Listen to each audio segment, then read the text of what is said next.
affection that fulfills all desires. He opens my documents, and my ignorance is destroyed. Jaya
Narayanam namaskritya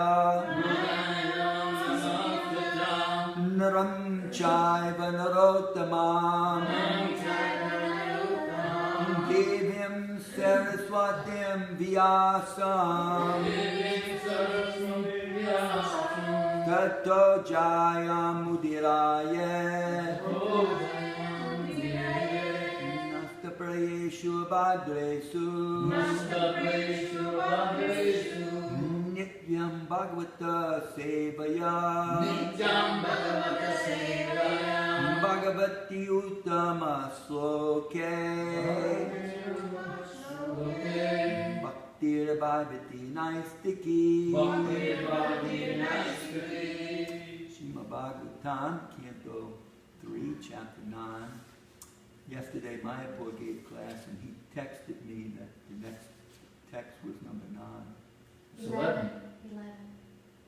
He did the second half of the 10. purport of number 10. Yes. I only read half the purport. Anyway, that's the one I studied was 9 because that's what he texted me. Krishna is speaking. So it's number 11? 11 for Krishna. Well, maybe you can do 9 and 11 or something. 11's fine. It's got a pretty big purport itself. Yeah. And probably some of the things in 9 are probably relevant to 11. I'm sure. Yeah. Okay, so Yes, because text it's- number 11. Because they're all related from like verse number 4. Okay. They're all related. Okay, please repeat. Tvam Bhakti Yoga Yoga Paribhavita Rit Soroja.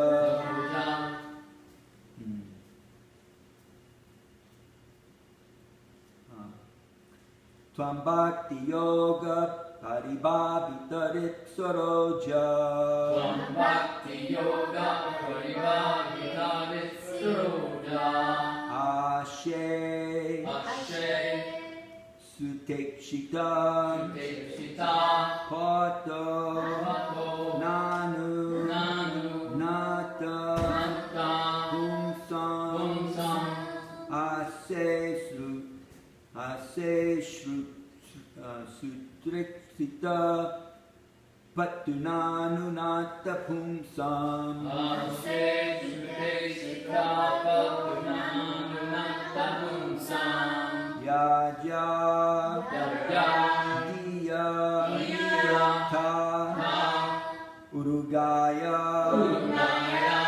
Vibhavayanti Vibhavayanti Yaya Diya Tarurugaya Vibhavayanti Yaya Diya Tarurugaya Vibhavayanti Tattad Tad Vapu Vapu Pranashyase Pranayase Sad Sad Anugrahaya Anugrahaya Tattad Vapu Pranayase Sad Anugrahaya Tad Vapu Pranayase Anugrahaya Tvam Bhakti Yoga Paribhavitarit Suroja Tad Bhakti Yoga Paribhavitarit Saroja Ase Surtek Sita Pato Nanunata Pumsam Ase Shute Shitapato Nanunata Punsam Yajadaya Yayadiya Taruragaya Vibhavayanti Yayadiyata Urugaya Vibhavayanti Tattad Vapu Pranayase Sadanugrahaya Tad Vapu Pranayase Anugrahaya Bhakti Yoga Prabhibhavitarit Saroja Bhakti Yoga Paribhavitarit Saroja Ashe Shutikshita Pato Nanutnata Pumsam Ase Shute Shitapato Nanunata Punsam Yajadiya Taruragaya Vibhavayanti Yayadiyata Urugaya Vibhavayanti Tattad Vapu Pranayase Sadanugrahaya Tad Vapu Pranayase Saranurahaya Tvam Bhakti Yoga Prabhibhavitarit Saroja Tam Bhakti Yoga Paribhavitarit Saroja Ase Sutiksita Pato Nanunata Pumsam Ase Shute Shitapato Nanunata Punsam Yajadiya Taruragaya Vibhavayanti Yayadiyata Urugaya Vibhavayanti Tattva Vapu Pranayase Sadanugrahaya Tad Vapu Pranayase Saranurahaya Tvam Bhakti Yoga Paribhavitarit Saroja Tvam Bhakti Yoga Prabhibhavitarit Saroja Asesha Shutikes Patunanunata Punsam Ase Sutikshita Pato Nanunata Pumsam Yajadiyata Urugaya Vibhavayanti Yajadiya Taruragaya Vibhavayanti Tad Vapu Pranayasa Sad Anugrahaya Tattva Vapu Pranayase Sadanugrahaya Bhakti Yoga Paribhavito Saroja Bhakti Yoga Pavitarit Saroja Ase Shute Shitapato Nanunata Pumsam Ase Sutikshita Pato Nanunata Pumsam Yadiyatat Gurugaya Vibhavayanti Yajadiya Taruragaya Vibhavayanti Tad Vapu Pranayase Sat Anugrahaya Tattva Vapu Pranayase Sadanugrahaya Tvam Bhakti Yoga Paribhavitarit Saroja Tvam Bhakti Yoga Prabhibhavitarit Saroja Ase Shute Shitapato Nanunata Punsam Ase Sutikshita Pato Nanunata Pumsam Yadiyata Urugaya Vibhavayanti Yajadiya Taruragaya Vibhavayanti Tad Vapu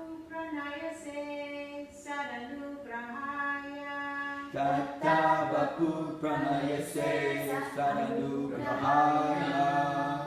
Tam bhakti yoga paribhavitarit saroja. Tvam bhakti yoga paribhavitarit saroja.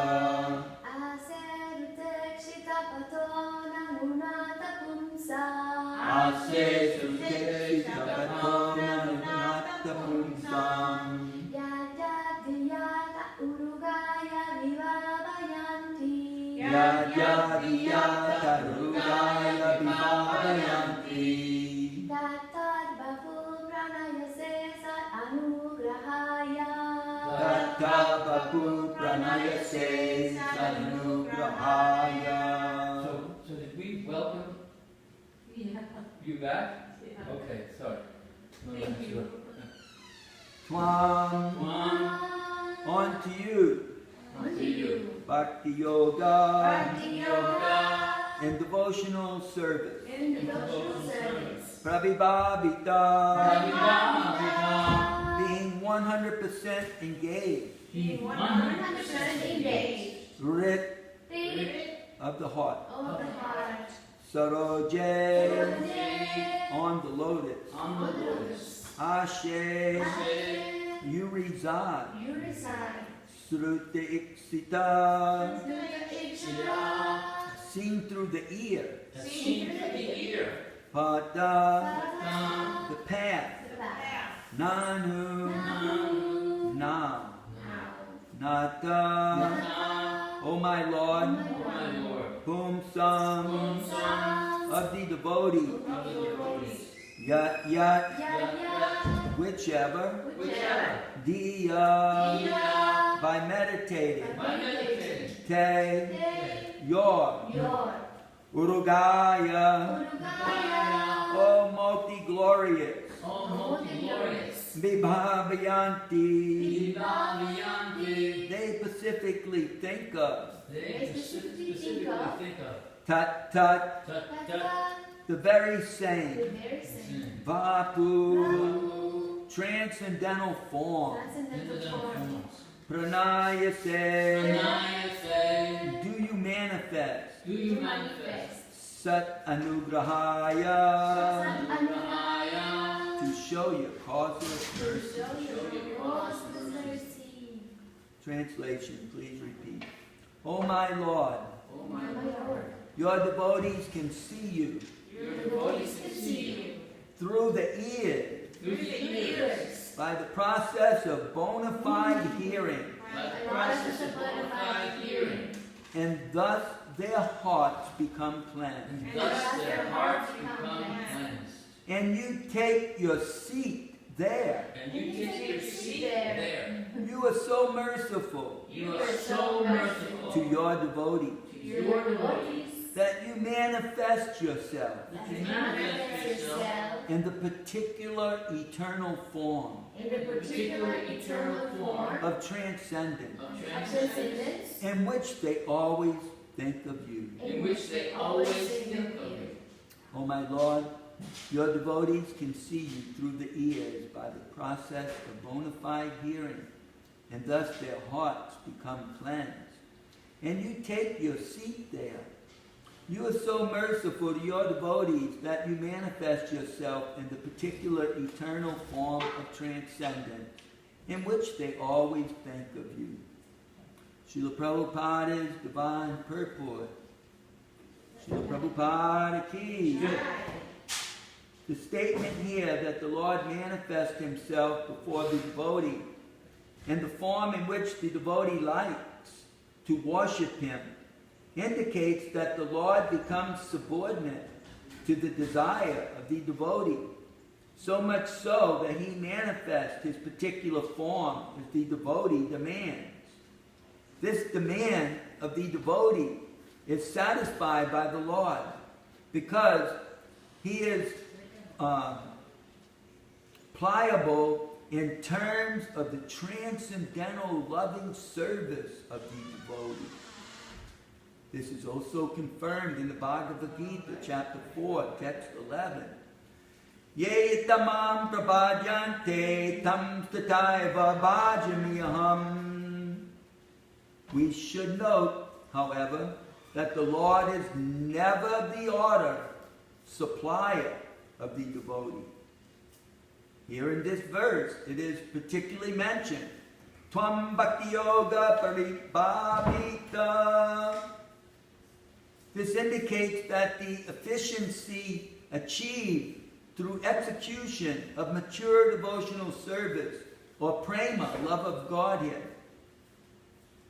This state of prema is achieved by the gradual process of development from faith to love.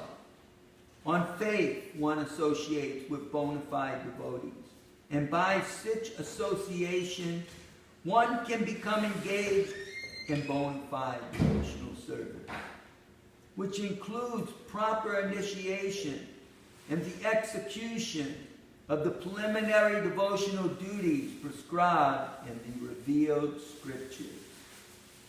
This is clearly indicated herein by the word sruteksita. The sruteksita path is to hear from bona fide devotees who are conversant with Vedic wisdom, free from mundane sentiment. By this bona fide hearing process, the neophyte devotee becomes cleansed of all material rubbish, and thus he becomes attached to one of the many transcendental forms of the Lord, as described in the Vedas. Well, there was certainly a lot in that paragraph. And there's another paragraph. But let's try to take it one at a time. So Srila Prabhupada, he first of all mentions that the statement here that the Lord manifests himself before the devotee in the form in which the devotee likes to worship him indicates that the Lord becomes subordinate to the desire of the devotee. So much so that he manifests his particular form as the devotee demands. This demand of the devotee is satisfied by the Lord because he is pliable in terms of the transcendental loving service of the devotee. But then Srila Prabhupada is going to make the point that the Lord never becomes the order supplier of the devotee. And this may be more elaborated upon in the next purport. But what that means is that there's a difference when devotional service becomes mature and one is a pure devotee, and when one is simply a good religious person.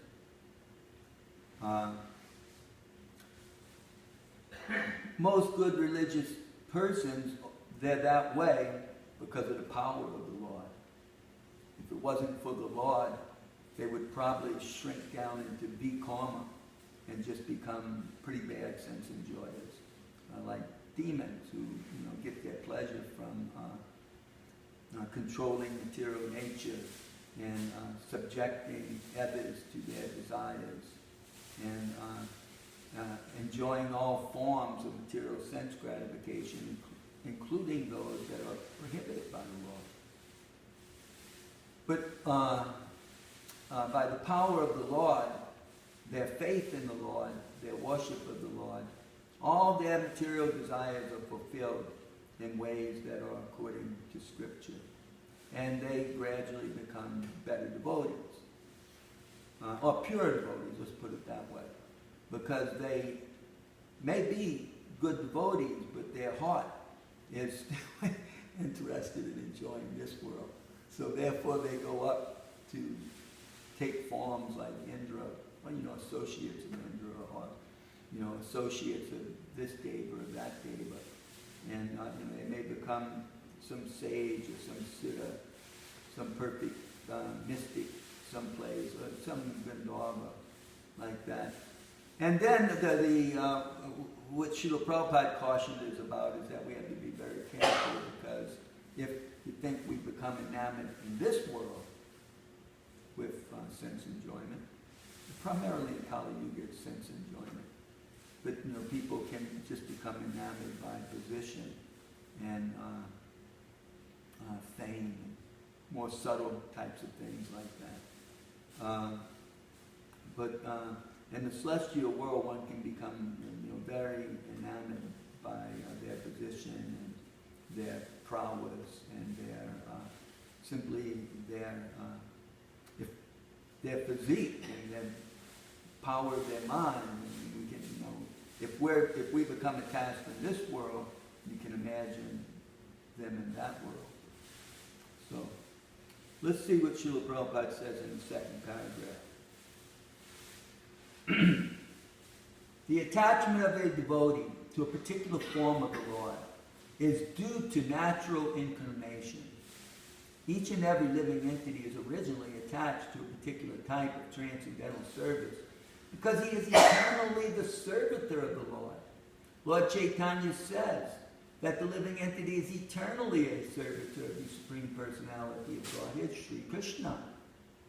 Therefore, every living entity has a particular type of service relationship with the Lord eternally. This particular attachment is invoked by practice of regulative devotional service to the Lord. And thus the devotee becomes attached to the eternal form of the Lord, exactly like one who is already eternally engaged. This attachment for a particular form of the Lord is called Swarupa Siddhi. The Lord sits on the lotus heart of the devotee in the eternal form the pure devotee desires, and thus the Lord does not part from the devotee, is confirmed in the previous verse. The Lord, however, does not disclose himself to a casual or unauthentic worshipper to be exploited. This is confirmed in Bhagavad Gita, chapter 7, verse 25. Naham prakasha sarvasya yogamaya samavritaha. Rather, by yogamaya, the Lord remains concealed to the non-devotees or casual devotees who are serving their sense gratification. The Lord is never visible to the pseudo-devotees who worship the devas in charge of universal affairs. The conclusion is that the Lord does not become the artist supplier of a pseudo-devotee, but he is always prepared to respond to the desires of a pure, unconditional devotee who is free from all tinges of material infection. Who is free from all tinges of material infection. Thus ends the Bhaktivedanta purport to the 11th verse, 9th chapter, Brahma's prayers for creative energy, Canto 3, Srimad Bhagavatam. Srila Prabhupada ki. Gaur Premanandi. Om Agnati Mirandasya Gnanjana Shilakaya Kakshun Militam Yena Tasmai Shri Gurave Namaha. Shri Chaitanya Manobhistam Stapitam Yena Bhutale Swayam Rupa Kadamayam Darati Swaparantikam. So the pure devotee, the spiritual master, like Srila Prabhupada, is always cleansing our heart, especially as conditioned souls, there's a heart to cleanse. If one's already a pure devotee, then their heart becomes inspired by hearing, but it's already cleansed. So there's, their inspiration is trillions of times greater than us poor conditioned souls who become cleansed. But in the course of becoming cleansed, it's sometimes awkward and sometimes even confusing. It's many times painful because those are all the things that we're attached to that we're becoming cleansed from.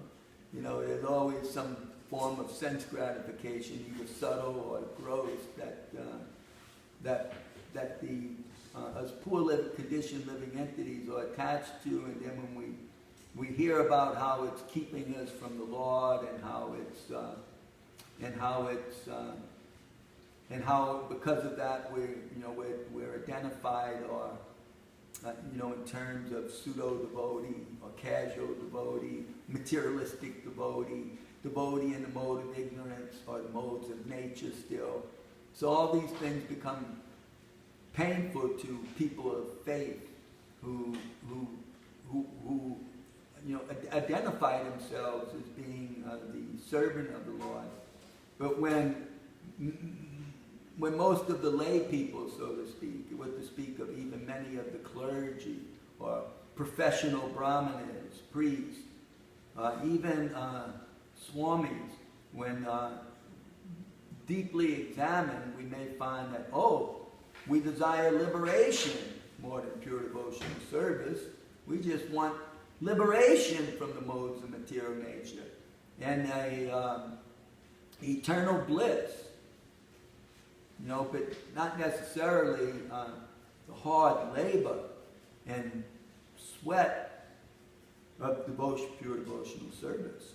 It's like in Giri Raja's book, he identifies that, so many times he identifies that, he wants to serve Srila Prabhupada by going on the Harinam or going on the book distribution or going and preaching with the Bhaktivedanta Institute or something.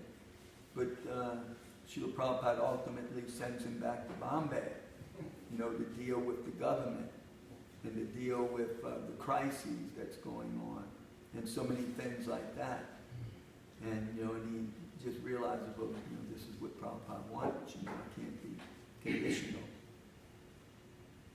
So the power of hearing from such a devotee is that these attachments over the course of time dwindle, faster for those devotees who actually implement the instruction more seriously and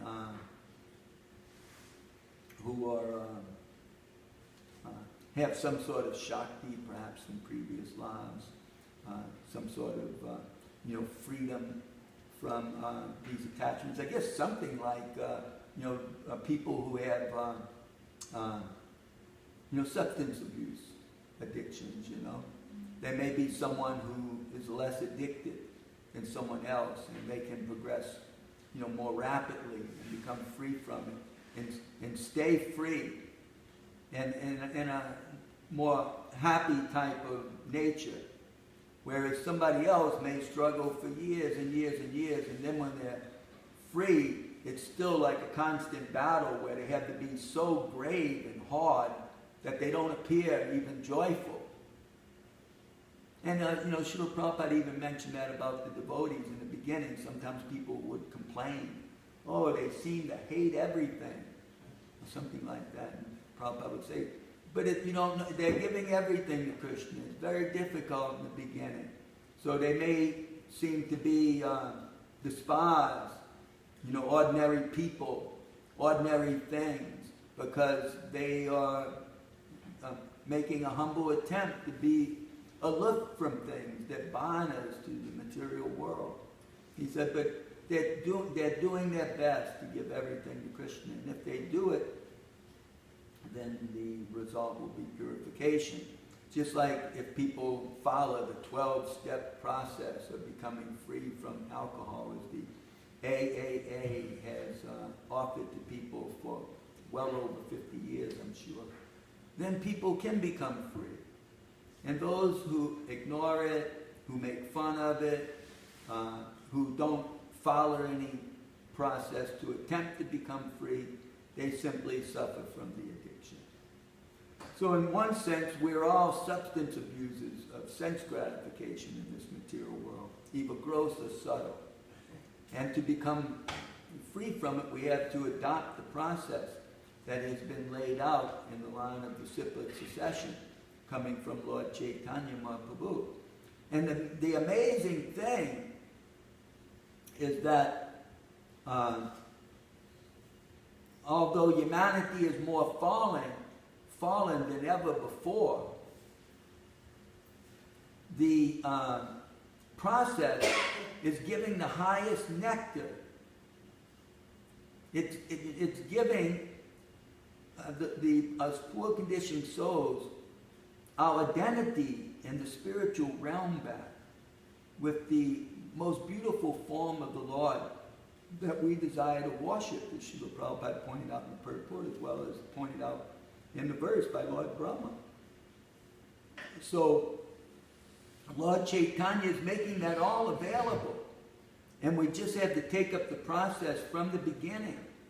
But, it's not easy for people to become strict and move into a temple, so to speak, or not move into a temple, but to follow strictly even from their own home.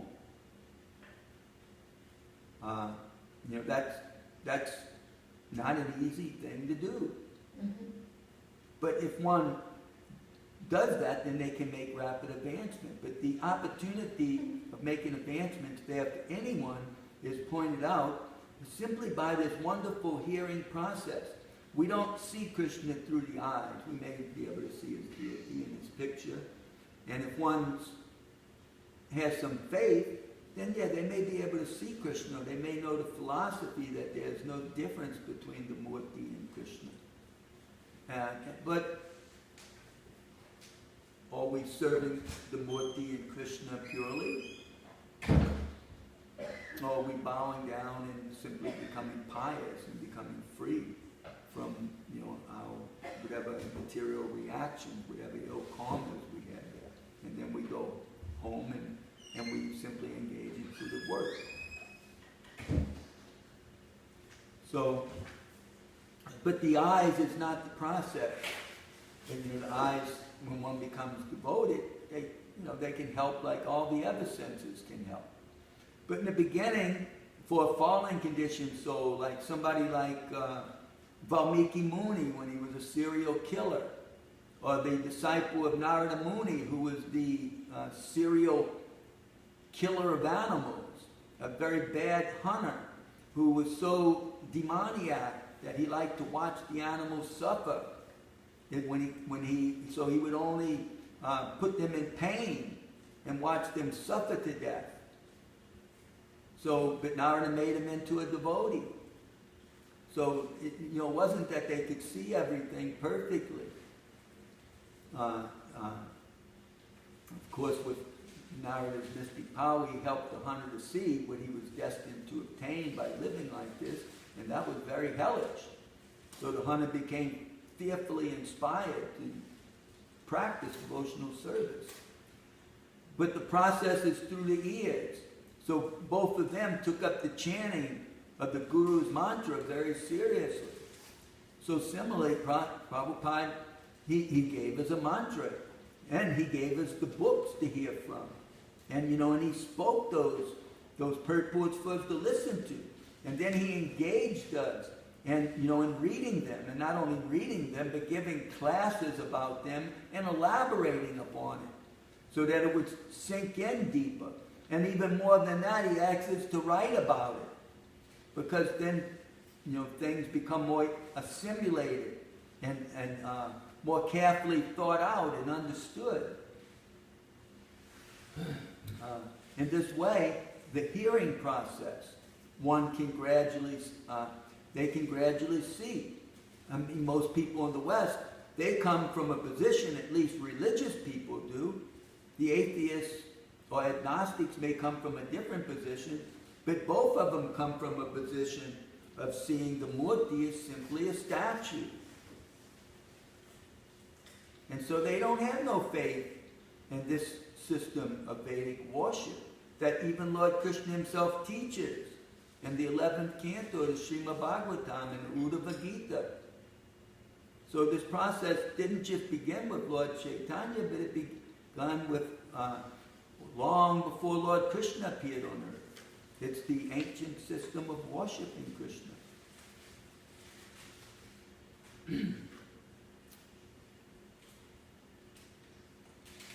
So us, poor conditioned souls who were in that state of mind, we didn't even have an attachment to this system of worship. We had an attachment, for at least religious people had an attachment to another system of worship, which involved hearing more sermonizing, where you would listen to some sermon or some gospel, being spoken.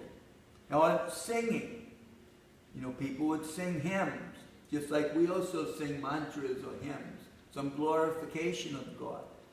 And in most places of worship, there was some symbol at least that, you know, people could stare at and try to derive some inspiration. So all that had to be cleansed so that, you know, one would feel comfortable in their worship, or would, you know, feel inspired in their worship, or to have faith in their worship. So initially, Prabhupada doesn't give second initiation. He gives first initiation and asks people to chant 16 rounds and follow the regulative principles. Can you take a vow to do that? Have you been doing that? You know, whose direction have you been under? Can they vouch for you? Oh, okay. So you can take first initiation. Here are your beads. Here is your name. Now you continue to chant 16 rounds a day and follow the regulative principles. And, you know, and read my books. And he may say, go on Sankirtan. That's what he told me when I got initiation letter. You know, but that's what I did. Maybe somebody else who was like, you know, Swarup Damodar, who may have taken first and second at one time, he may have said, continue to go to school. He told Rita Yananda something like that, finish your college. But he didn't tell me that. He told me, you know, now go for Sankirtan, you know, and you'll be always happy. Something like that, you know. He told me, he didn't ask me what the 4 rules were. He said, you already know what the 4 rules are. Now follow. And so then after some time, you know, again, you know, with the recommendation of some disciple that Prabhupada would count upon, that, you know, this person was prepared for second initiation, but this meant that one would be qualified to actually engage in worship. In fact, when I took second initiation, when Prabhupada wrote the letter, he said, it's not necessary for everyone to take second initiation. There are 4 classes of people. He said, especially if they can't get up from Mangalati. I mean, that's what he said in the letter. So that's why I got more.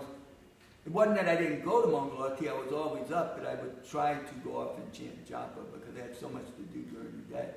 So I wasn't the Kirtaniya, and they had other people there. So I'll just go chant japa because I got to get out of here by 7 o'clock. And, you know, I got so many things to do for Krishna. I mean, it wasn't my personal job to support my family. And if I wasn't married, I was just a student in the temple. But I had a responsibility to help fund the temple. So I had to get out and get an early start, get things going. So I was thinking like that. Then I get this letter back, because it was me. I wanted to take second initiation. I could have said, oh, okay, all right, well, let's just skip that because I'm going to be, you know, a Vaishyan, get on out there and sell this incense and bring in some money. Well, that's what I like to do. Nothing wrong with that. I don't have to be hindered by all these rituals and practices and Brahminical type of stuff, you know. So, but I didn't. I wanted to take second initiation. I had some affinity for that. You know, maybe the way I grew up, you know, the priest was always an esteemed person, and, you know, until they got caught abusing some child. But before that, they were just like the president or any professional person that's respected, you know, a respectable person who's helping people to connect with God. And to the extent in the religion I grew up in, they could actually help absolve you from your sins even.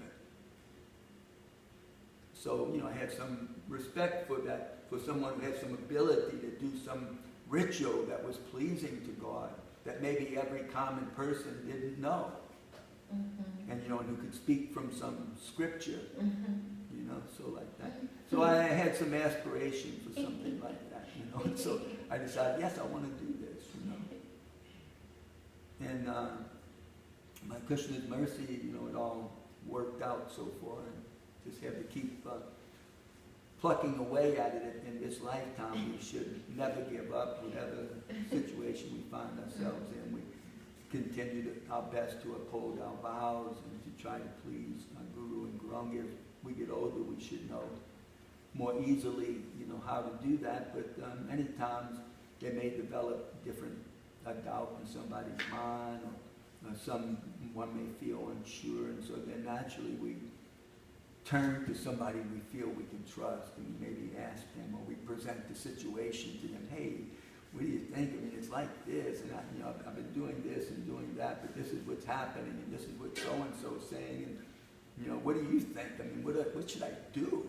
Mm-hmm. And so then we may talk to some devotees like that and get some of their respected opinions, and then continue to go on in Krishna consciousness.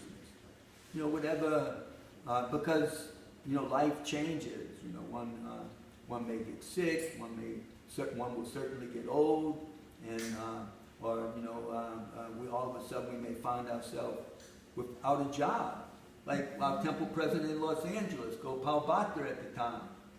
When things changed and Prabhupada left and other people were in charge, all of a sudden he found himself without a job because he didn't get along with on some points with the local most influential person in the temple. Even though he was the temple president, and soon somebody else was the temple president. He was out of a job and he couldn't even stay there. Oh. So many things change in life. And so you can listen to his story on YouTube. He's on some YouTube presentation by HG Prabhu, I think maybe the 6th one or the 5th one, where he tells his story of what happened after Prabhupada left. So it's interesting. It's not very long. And it was different because there were 2 speakers that day, and the second person was a whole different scenario. Didn't hardly even notice any change, practically speaking. But things are different for different people. Like our Chandrasekhar, wife passed on, and things happen in life, So then what do? We have to go on with devotional service. Whether it's this or that, we have to somehow ever place our feet at the lotus feet of Guru and Guranga, and just plead for their mercy and remember the simple things, so to speak, which maybe wasn't so simple in the beginning, especially chanting 16 rounds. One of my kids recently asked me, in a not-so-transcendental place, Peter, how many rounds you chant every day? And I said, I try to chant my 16. He said, 16 only, huh? And he probably only does one. Does that, But, in the beginning, most people work their way up. 4, 8, 12. I'm doing 16 now. But then take initiation and you keep it up throughout your life. Gee, it can be difficult. So we better stop now because I'm going over time and we don't want to just keep talking about the same old, Hopefully, everybody got the point. Hare Krishna. Hare Krishna. Srila Prabhupada, ki jai. Jai.